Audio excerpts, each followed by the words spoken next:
আহিলোঁ মানে কি আৰু গোটেইখিনিয়ে শেষ হৈ গ'ল অসমৰ যি গান সুৰ গোটেইখিনি জুবিন দা একলগত লৈ গুচি গ'ল আৰু চবতকৈ দুখ দিম আগত মই ভগৱানক সেইটোৱে কৈ আহিছোঁ চবৰ আগতে ভগৱান নিষ্ঠুৰ বহুত এজনেই আছিলে তেওঁৰ নিচিনা দ্বিতীয়জন নহয় কেতিয়াও জন্মও নহয় আৰু নাপাওঁ কেতিয়াও তেওঁৰ নিচিনা আৰু বহুত সোনকালে গুচি গ'ল ভগৱানে তেওঁক ইমানেই সোনকালে লৈ গ'ল যে এইটো কোনেও ভাবিব পৰা নাই এতিয়াও আশা কৰি আছোঁ যাতে ঘূৰি আহক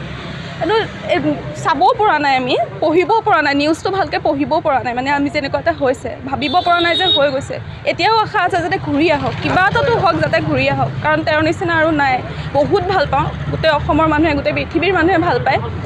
আৰু ভাল মানুহ আছিলে বহুত বেছি ভাল মানুহ হয়তো সেইকাৰণে সোনকালে লৈ গুচি গ'ল যিটো ভগৱানে বহুতেই নিষ্ঠুৰ বহুত কৰিছে আৰু একো ভাষা নাই ক'বলৈ চব শেষ হৈ গ'ল গান সুৰ গীত অসমৰ পৰা চব লৈ গুচি গ'ল তেওঁৰ লগত আই অসমীৰ ঐতিহ্য সন্মান আৰু মান মৰ্যাদা অটুট ৰাখিবৰ কাৰণে বহু পুৰুষাৰ্থ কৰি অহা প্ৰজন্মৰ শিল্পী জুবিন গাৰ্গ আমাৰ মাজত নাই এই কথা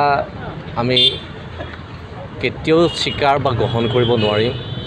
তথাপিও অনিচ্ছা সত্ত্বেও আজি বিয়লি নগাঁও ইলেক্ট্ৰনিক মিডিয়া এছ'চিয়েশ্যনৰ উদ্যোগত এক অশ্ৰদ্ধাঞ্জলি অনুষ্ঠানৰ আয়োজন কৰিলোঁ এই অনুষ্ঠানত নগাঁও ৰাইজে স্বতঃস্ফূৰ্তভাৱে আহি সঁহাৰি জনালে বিভিন্ন শিল্পী সাহিত্যিক আহি সমাৱেশ হ'ল সকলোৱে শ্ৰদ্ধা জ্ঞাপন কৰিছে অন্তৰৰ নিভৃত কোণৰ পৰা যদিও মানসিকভাৱে এনে এক অনুষ্ঠানৰ বাবে প্ৰস্তুত নহয় তথাপিও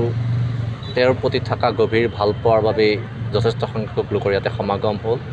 আমি আশা ৰাখিম যদিও জুবিন গাৰ্গ আমাৰ মাজত নাই তেওঁৰ যি সৃষ্টিৰাজি অমূল্য সৃষ্টিৰাজি সেই সৃষ্টিৰাজি কাললৈ থাকি যাব আৰু তাৰোপৰি তেওঁৰ সেই সৃষ্টিৰাজি আমি অমৰত্ব কামনা কৰিম এই মৃত্যুৱে সমগ্ৰ জাতিটোক পুনৰবাৰ যেন ব্যথিত কৰিছে সকলোৰে চকুত কেৱল অশ্ৰু দেখিবলৈ পোৱা গৈছে কাৰণ জুবিন গাৰ্গ